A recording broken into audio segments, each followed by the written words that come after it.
अस्सलाम वालेकुम। फ़कीर सिकंदर अली अवां जी ख़िदमत में हाज़िर आहियां। दोस्तों, असांजे सिंध में सिंध पुलिस IG के माना घरां 2 माण्हू अची ज़ोरी खंभे विया। उहे कहिड़ियूं ताक़तूं हुयूं जेके IG जो सॼे सिंध जो मालिक आहे उहो बि उन्हनि जे आॾो ज़ेर थी उन्हनि सां गॾु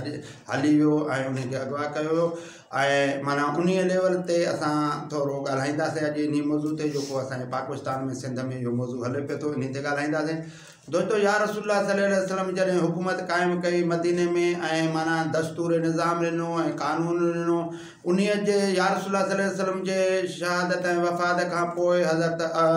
अबू बकर हुकूमत संभाली ऐं हज़रत अबू बकर जो अरसो थोरो थी गुज़रियो ऐं उन खां पोइ जॾहिं हज़रत उमर हुकूमत संभाली ऐं माना हुकूमती मां तव्हांखे सिलसिलो ॿुधायां। उन महिल वोटिंग कोन थींदो, सिर्फ़ु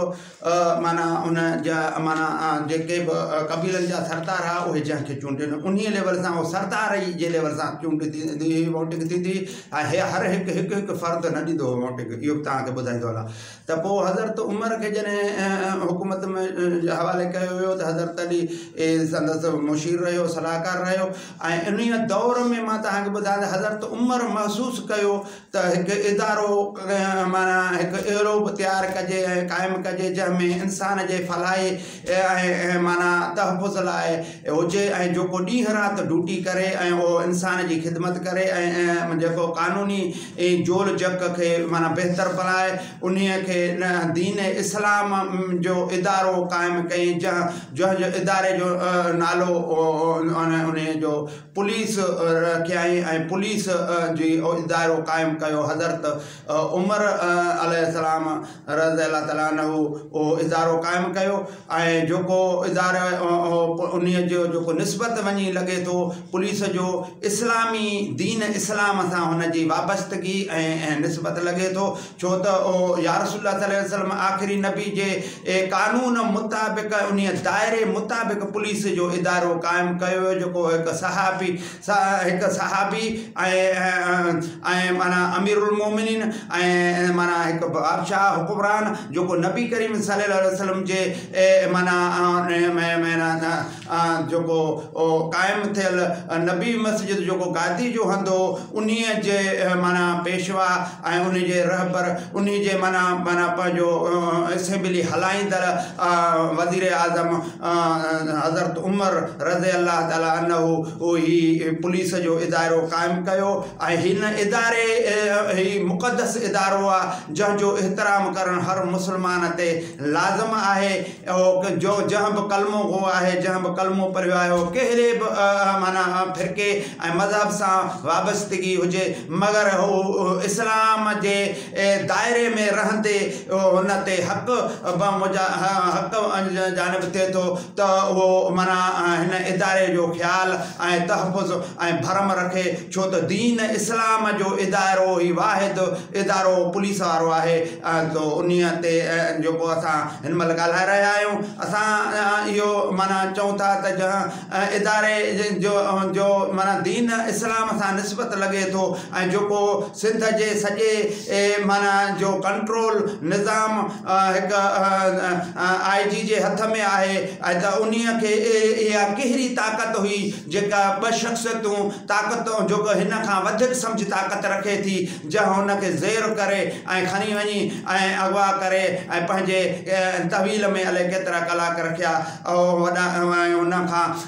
इहो छो इन जो जांच हुअणु घुरिजे ऐं इन जी मुनसिफ़ाना जांच थियणु घुरिजे ऐं इन जो असुली जेके मुजुर्म आहिनि उन्हनि खे माना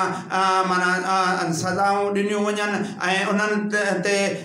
इहो हिकिड़ा इदारा ॿियनि इदारनि ते हला न करे सघनि। ऐं मां तव्हांखे ॿुधाईंदो हलां त हीउ पुलिस जो वाहिद इदारो आहे जेको सदाईं 24 कलाक ड्यूटियुनि ते मौजूदु आहे। जेके ड्यूटियूं कनि था तॾहिं असां सुख जो साह खणूं था ऐं माना जेकॾहिं हीउ इदारो क़ाइमु न हुजे हा त माण्हू खे खाई वञे हा, को घुमी न सघे हा, को अमन सां कारोबार न करे सघे हा, को बि महफ़ूज़ न रही सघे हा। हीउ इदारो हज़रत उम्र क़ाइमु करे असां सॼे दुनिया खे सुकून पुरसुकून माहौल ॾिनो आहे ऐं उन माहौल खे बरक़रार रखण वारा इहे पुलिस वारा इहे जेके माना IG ऐं इहे जेके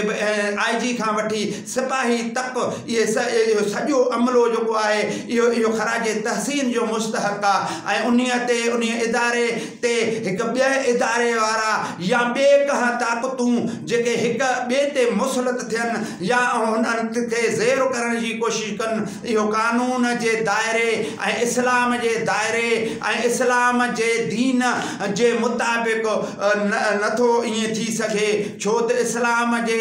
दीन इस्लाम मज़हब नाहे दीन आहे उन दीन जो तक़दुस पायमाल कयो वियो छो त उन दीन इस्लाम जो क़ाइमु कयल इदारो इहो पुलिस जो इदारो आहे उन इदारे खे बि तहफ़ुज़ हासिलु न थिए जेको IG जहिड़े माण्हूअ खे बि तहफ़ुज़ न मिले त बाक़ी मूं पारे तो पारे खे कीअं अमन मिलंदो कीअं शांती मिलंदो कीअं उहो पाण खे महबूज़ सम्झी सघंदो दोस्तो असां चऊं था त हीउ पाकिस्तान जेको ठहियो आहे इस्लाम जे नाले सां ठहियो आहे हिन खे क़ाइमु ऐं दाइमु कयो वञे ऐं हर हिकु इदारो पंहिंजे जाइ ते कमु करे को बि इदारो ॿिए इदारे जे माण्हू ते क़ाबिज़ थियण जी कोशिशि न करे जेकॾहिं अॼु पुलिस ते इहा हला कई वई आहे त इन्हीअ मां साफ़ ज़ाहिर थो थिए त इन्हीअ मां मुराद त अदालतूं बि आज़ादु न हूंदियूं छा ख़बर तो न अदालतुनि वारे जजनि खे बि ज़ेर करे अलाए कहिड़ा फ़ैसिला मरिया वेंदा अलाए फ़ैसिला अलाए कहिड़ा वरिता था वञनि इन्हीअ लेवल सां हिकु पाकिस्तान जे कानूनी दायरे खे बि ही वॾो नुक़सानु पहुतो आहे पाकिस्तान जे साख खे वॾो नुक़सानु पहुतो आहे पाकिस्तान जे माना इदारे